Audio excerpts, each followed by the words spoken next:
Mesdames et messieurs, chers amis de Classical Archives, I am Jean-Baptiste Lully, born Giovanni Battista Lully in Florence in the year 1632. Yes, I was Italian by birth, though France with all her splendor and grandeur became my true home and my destiny. When I was a young man, barely a teenager, I was brought to Paris to serve in the household of Mademoiselle de Montpensier.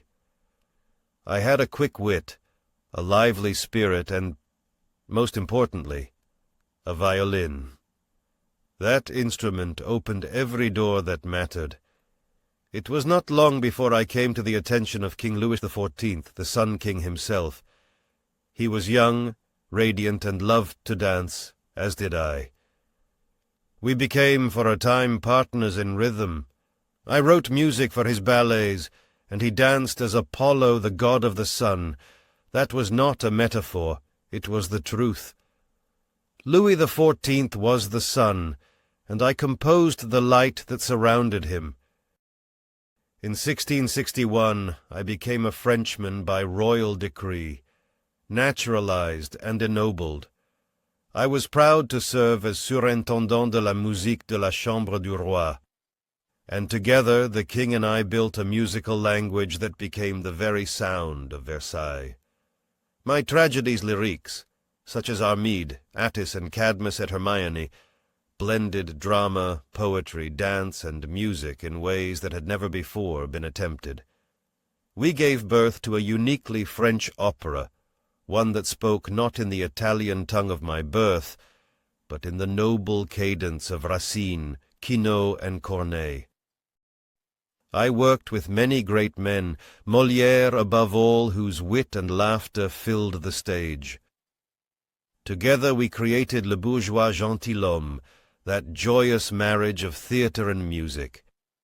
When I think of those days, the rehearsals, the laughter, the creative fire, I remember the pulse of France herself, alive in every note.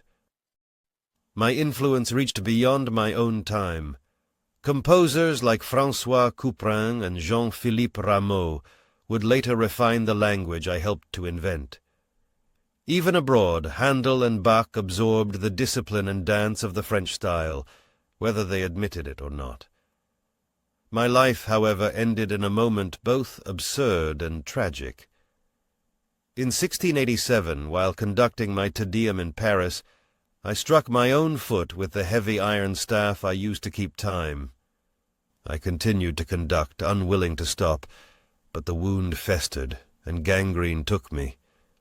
So it was that rhythm itself, the thing that had defined my life, carried me to my death.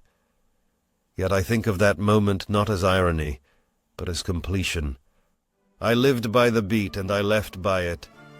Music was my service, my joy, and my devotion, to the king, to France, and to the art that still resounds in every echo of Versailles. Je vous remercie de votre bienveillance et de votre amour pour la musique.